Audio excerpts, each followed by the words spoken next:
Chaksurunilitannena Tasmai Sri Gurave Namah Sri Chaitanya-Manobhistam Sthapitam Jena Bhutale Swayam Rupa Kadamayo Dadati Sadhanantinam Tadadhanastrinandandai Vidam Yache Puna Puna Srimarupa Vadambujo Dudisyan Janmajanmani Jaya Sri Krishna Chaitanya Prabhu Nityananda Sri Advaita Gadadhara Srivasadi Gaura Bhakta Hare Krishna Krishna Krishna Hare Hare Hare Rama Rama Rama Hare Hare.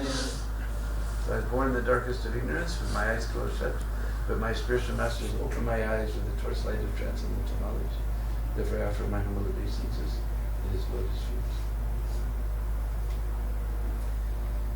So here we see in this portion of Srimad Bhagavatam that Upananda, who's the eldest brother of Nanda Maharaj, Nanda Maharaj, he has got 4 brothers. There's 5 altogether. His father is Parjanya Maharaj. And Parjanya Maharaj 5 sons. Upananda, Abhinanda, Nanda, Sunanda and Nanda. So we see actually Nanda Maharaj is the middle son. And Upananda is the eldest son. And it's very interesting because we know that Nanda Maharaj, he was the king of the cowards. Now ordinarily we see that it's the eldest son who becomes the king after his father gives up the kingdom. And actually Upananda was the king. So just like in this particular portion he's called a meeting of all the cowherd men to discuss the fact that so many troubles have appeared here in Gokul Mahava that maybe they should move away from here. So previously he called a meeting of all the cowherd men. In that meeting he began to glorify all the wonderful qualities of Nanda Maharaj. It actually appeared that he had 5 mouths as he glorified the qualities and characteristics of Nanda Maharaj. And then he made a proposal to the assembly that actually Nanda Maharaj, Nanda, he's much more qualified than me, he should be our king. So hearing this proposal put forward by the cowherd men, by Upananda, all the cowherd men, they unanimously passed this proposal and made resolution that Nanda Maharaj become our king. Because Nanda Maharaj, hearing all the glorification of Upananda, he put his head down and said, stop. But Upananda said, actually, I'm Upananda, the follower of Nanda, Upananda, so you should be our king. And everyone passed this resolution unanimously, and all of them became very, very happy by this resolution. Our GBC, if they could pass a resolution that everybody was happy with, they would also be very happy. But anyway, this is Braj, so wonderful things can happen in Braj. It's not ordinary place. So, and this is unparalleled. We see generally when there's many princes involved, then each of them is vying how to get the top position. Everybody wants to become the king. And generally, the younger brothers, they're making all types of plots with the other brothers, how to get rid of the eldest brother. Eldest brother, he realizes all these plots are going on. He's also got his plots going on, how to eliminate all of his younger brothers. Just like we saw many years ago in Nepal. One fellow, he eliminated everybody in the family so he can become king. In fact, if you go to Nepal, at the border they will point to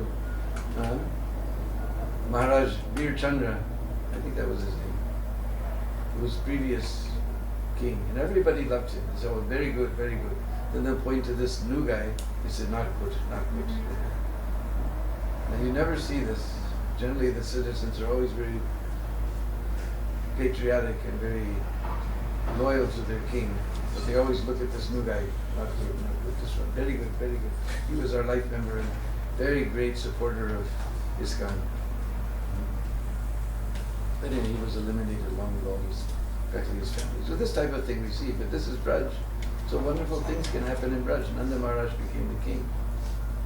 So now, Upananda has called another meeting of all the cowherd men and describing how all of these different demons have come to disturb this place. So he's suggesting that between here and Nandeshwar, there's a beautiful place called Vrindavan.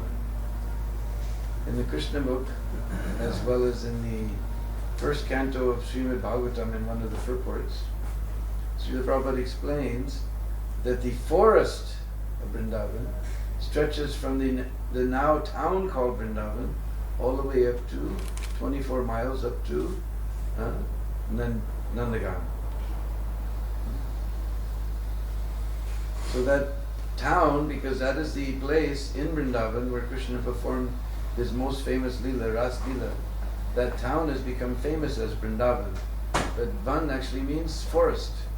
So the forest of Vrindavan, of course now we don't see forest, we see mainly agricultural fields, but previously that was the biggest of all the 12 forests of Braj, and it stretched all the way from that town that we now call Vrindavan, all the way up to Nandeshwar, and it included Nandagaon, included Barsana and Giriraj. That was the extent of the forest of Vrindavan. So what does he say? Vanam Vrindavanam Nama. He said there's a very beautiful forest. Vrindavanam Nama, by the name of Vrindavan. Pashavyam, just like we know Pashu. You've heard this word Pashu before. Pashu means? Do you know? Ranananda Nishwadas. What does it mean of Pashu? Animal. So sometimes to join words together in Sanskrit, that U, because he's very similar to a V, you're just filing down a little bit, and it becomes a V. So instead of Pasu, Pasavyam.